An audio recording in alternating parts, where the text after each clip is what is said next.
It's 1984. Ronald Reagan's approval rating is soaring through the roof. The economy is roaring back to its former glory, and the Democratic Party is looking for somebody to break Reagan's drive. This is the 50th presidential election in American history. And let's just say, it's insane. This is a very exciting, special episode of Presidents Unplugged. Let's do this. Today's episode is talking about the Red Wave, Reagan's 1984 domination. So, what happened in the 1984 election to make it so memorable? Well, let's first break it down a little bit. Ronald Reagan, the incumbent, got elected in 1980 after beating President Jimmy Carter. He had a great term. Reagan was the incumbent. He had the advantage in his popularity. Everybody knew who he was.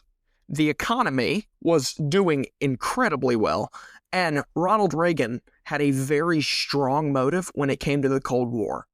He knew America could fight through it and win in the end. Ronald Reagan said a very infamous quote in a debate with Jimmy Carter. He said, "Are you better off than you were 4 years ago?" He used that after his term to say, yes, I believe we are better off than we were 4 years ago. Another one of his famous mottos that really boosted his votes is he called it morning again in America. Morning in America was Reagan's campaign in 1984 to show America that we were at peace. We were doing great. All was good. So if it ain't broke, don't fix it. Now, who was Ronald Reagan going against? The Democratic candidate nomination went to Walter Mondale, who was the vice president under Jimmy Carter from 1976 to 1980. Mondale was a great person, but he lacked Reagan's obvious charisma. And Mondale made some decisions that, in the moment, seemed insane to America. One of the main ones was his vice presidential pick of Geraldine Ferraro. She was a House of Representatives person from New York, and now, obviously, we know today that we have had a female vice president with Kamala Harris in 2021 to 2024, but Geraldine Ferraro was the first woman to ever be nominated on the vice presidential ticket. And if Walter Mondale was elected, she would have made the first female vice president. Now, I quickly just want to add, why didn't she become? Why isn't this a bigger news? Well, let's just say our country did not treat Mrs. Ferraro very well. A lot of people mentioned her family struggles and overall just criticized her a lot. They nitpicked, not only because she was a woman, but just because they nitpicked everything. And I'm not just saying the Republicans. The Democrats also were kind of nitpicky on their choice for vice president. But in the end, well, you'll see. So, Walter Mondale had some push for his campaign, and Reagan had a great incumbent campaign. But there was one moment in this election that I hope you know was the biggest moment in this election by far. There are two major things about this election that people remember. And the televised presidential debate on October 12th, 1984 was the biggest televised presidential debate moment in history. Henry Truitt, the debate moderator at the time, they had a bunch of debate moderators as we do today, but Henry Truitt asked a question regarding Ronald Reagan's age. He stated it just like this. I recall that President Kennedy had to go for days on end with very little sleep during the Cuban Missile Crisis. Is there any doubt in your mind that you would be able to function under these circumstances? Ronald Reagan makes this comeback that would be remembered for all of American history. Not at all, Mr. Truitt, and I want you to know that I will not make age an issue of this campaign. I am not going to exploit, for political purposes, my opponent's youth and inexperience. The crowd goes wild. Oh my gosh, one of the biggest applauses in a presidential debate in history. This shut the door to the election. This showed, okay, the question we're asking about age is obviously not an issue because this man can come up with these lines on the spot that absolutely dominate his foes. The only word that fits this is domination. Ronald Reagan used this obvious negative comment towards him of that he was too old for the position, which, let me just rephrase, he was about 73, 74 at the time. Wow, that's so old.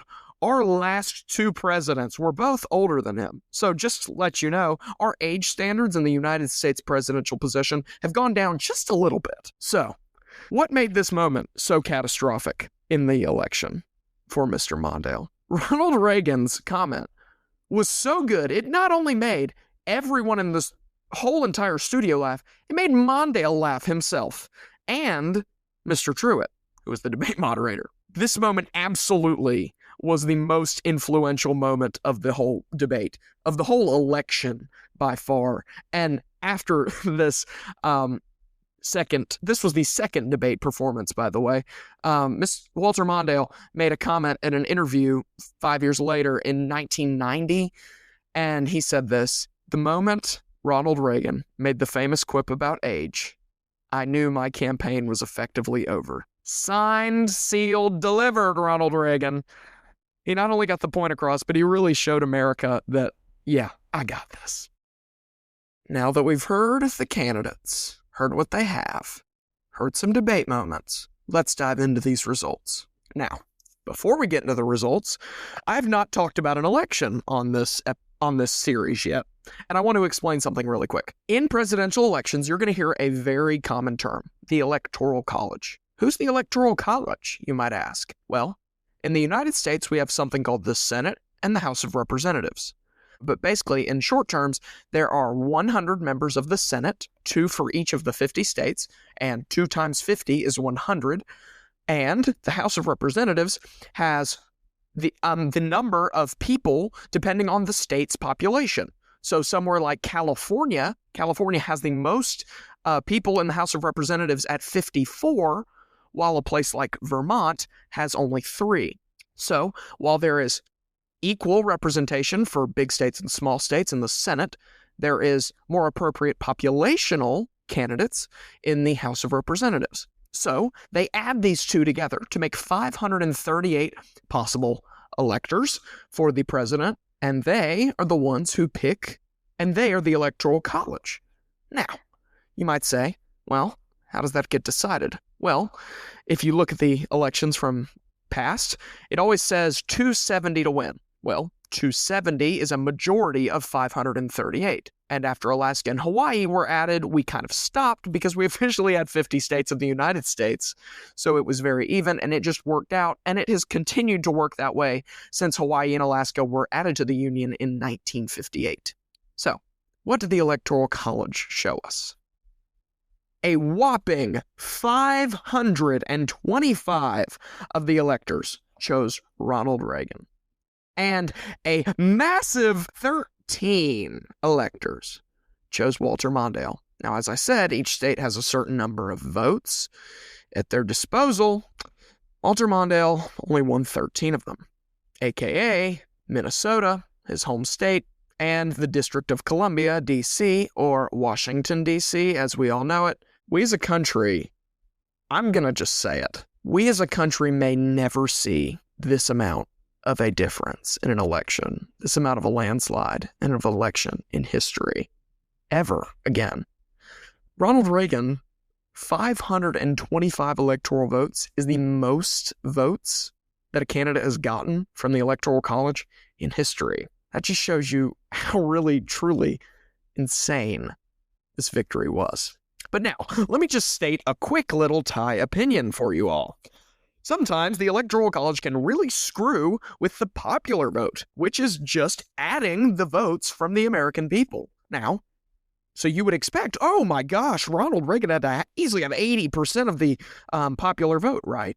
Oh, he really didn't. Walter Mondale won 41% of the popular vote, while Ronald Reagan won 59%. Sure, yeah, that's a big difference, but it's not the big difference that we really think. The Electoral College has screwed up some candidates, at least the view of people's candidates, for a long time. It really does make elections sometimes look more skewed than they really are. For example, we've had some elections, such as the 1936 election, where basically the Electoral College, it's a great showing, and it's really how we get our election answers in our results, but sometimes it can be just a little skewed. So always make sure to look into the popular vote before just assuming that 95% of the nation preferred Ronald Reagan over Walter Mondale, because in the end, they really didn't. But I'm not going to downturn that Ronald Reagan had an insanely decisive victory on his mark.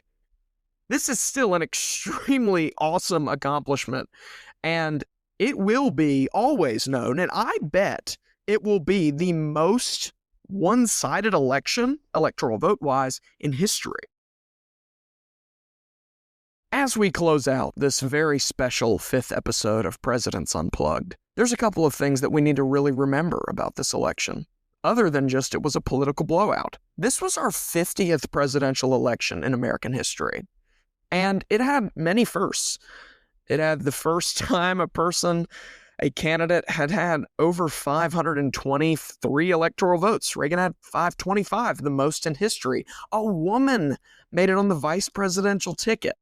We're not just remembering a political blowout. We're remembering how far we've come as a nation. Americans made unforgettable choices, and history itself has marched forward. Whether you agreed with Reagan or Mondale in 1984, it reminds us that our elections aren't just about the people, they're about the vision. And sometimes the country can make that choice very loudly and very apparently. And that is why I think the election of 1984 is so awesome. Before I go into my outro that I do, I just want to say a couple of things about this series as a whole. We just finished episode 5. My sister is getting married tomorrow. So if you wonder why, I don't know, this episode is releasing Friday at 1, as this is when you're probably hearing it, but I'm recording this on Monday, June 16th, just to get a little bit ahead because I've got some business at the house. My sister, tomorrow, at the time of the release, is getting married. So we've been in chaos the last basically 2 months in my house, but I just want to let you know that I have had an amazing honor to make this series for you all to listen to. I've had so much fun making this series.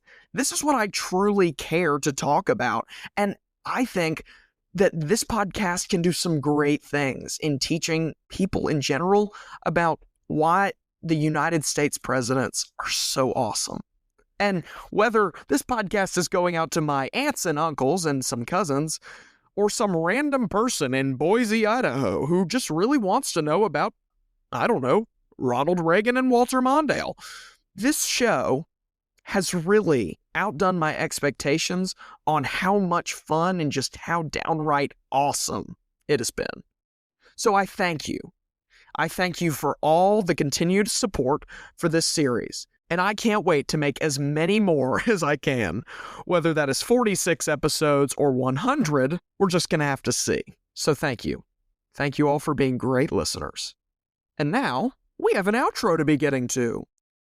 Tune in next Friday as we talk about Harry Truman, the 33rd President of the United States, the man who had to make the decision if he was going to drop a bomb on Japan. And after 1, what about 2?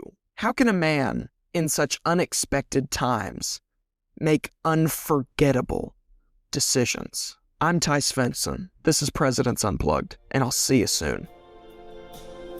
God bless.